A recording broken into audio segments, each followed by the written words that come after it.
You see, we're agreeing. We're agreeing right now with something, but you know, what about 10 minutes later? Are you still in that mindset? See, or has something distracted you and you forgot about it altogether?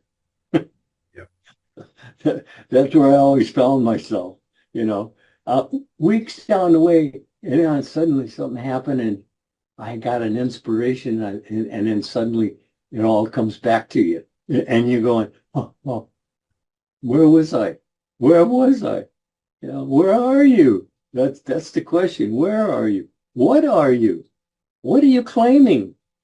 You see, people. I hear people say my this and my that, and they don't want either one of them. But they'll say mine. Is that not claiming it? And then you say, where'd that come from? Right out of your own mouth or thought.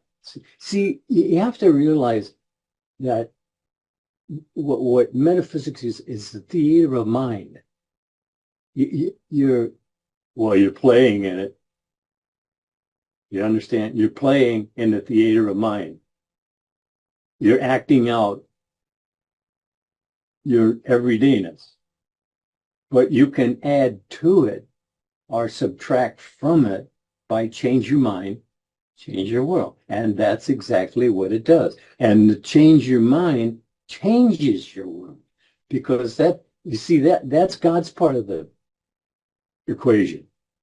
He set up subconscious mind to make your world according to the model you send it through your thinking, feeling. Is that not so? That's absolutely so. I like you agree with me.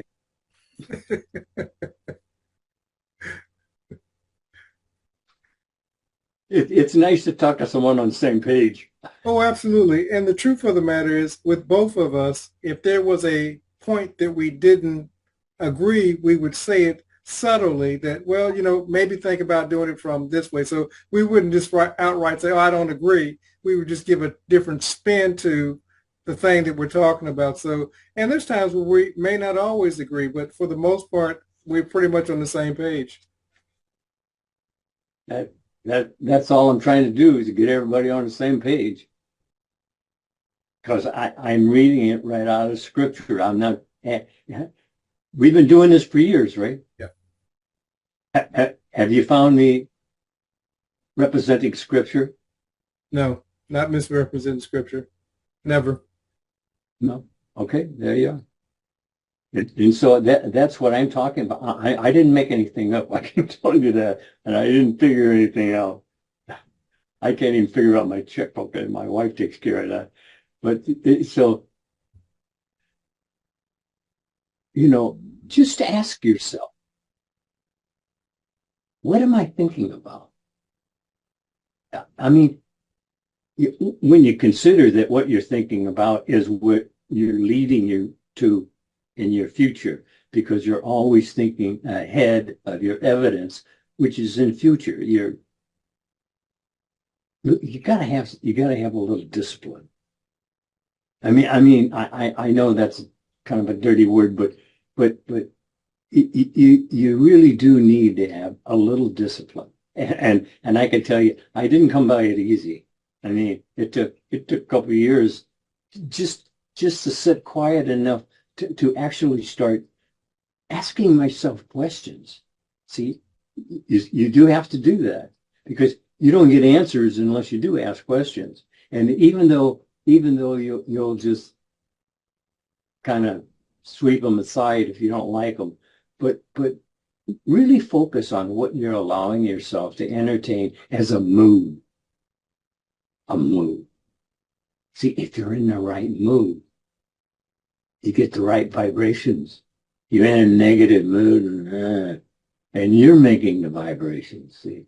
So, hey, it's always up to you. We keep saying it over and over and over that your say is a valid say.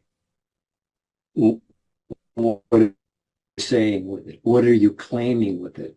Like I said, Fox wrote a book, Stake Your Claim. Why claim? You're claiming something.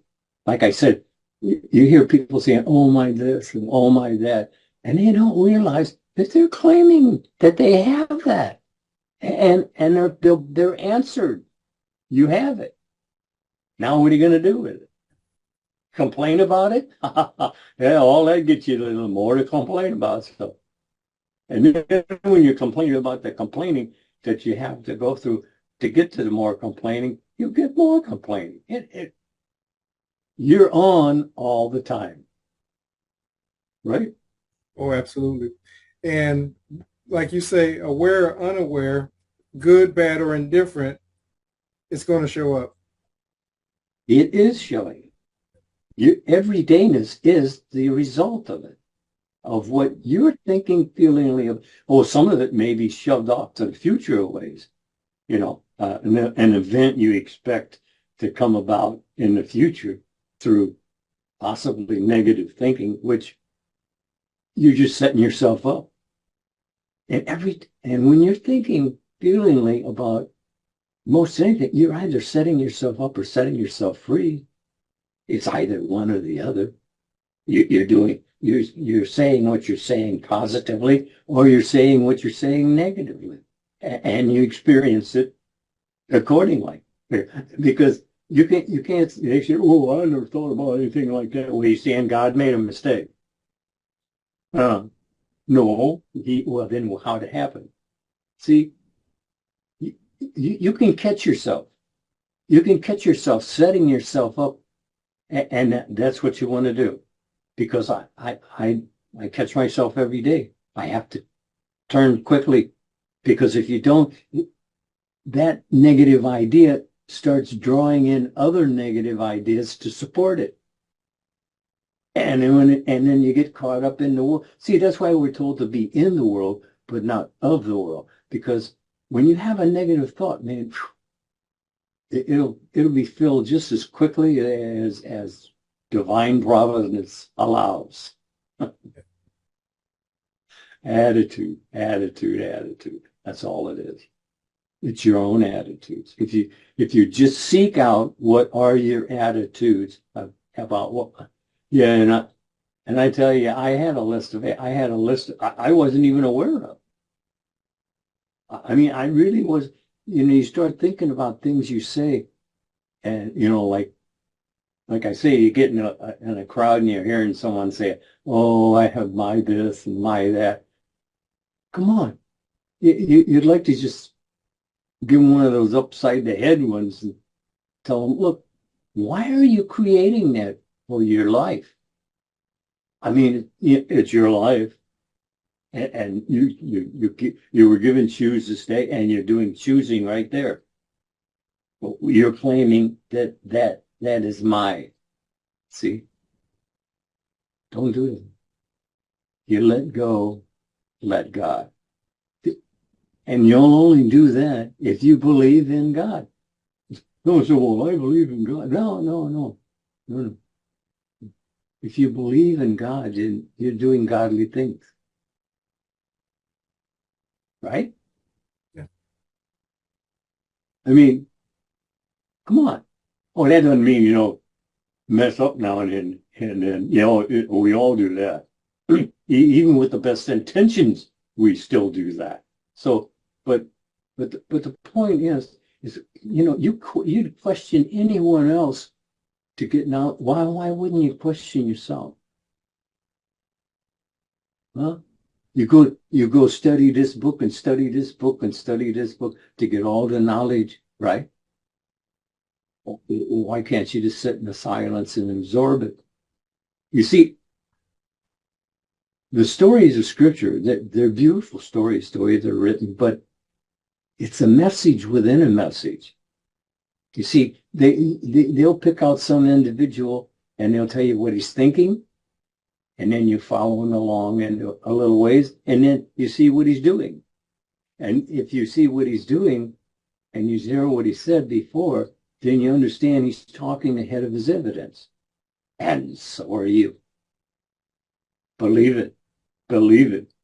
You have a valid say, and you are saying it. and you are experiencing it right here, right now. And if what you're thinking and feeling is what you're experiencing, then back up. Understand you're the one stating your case.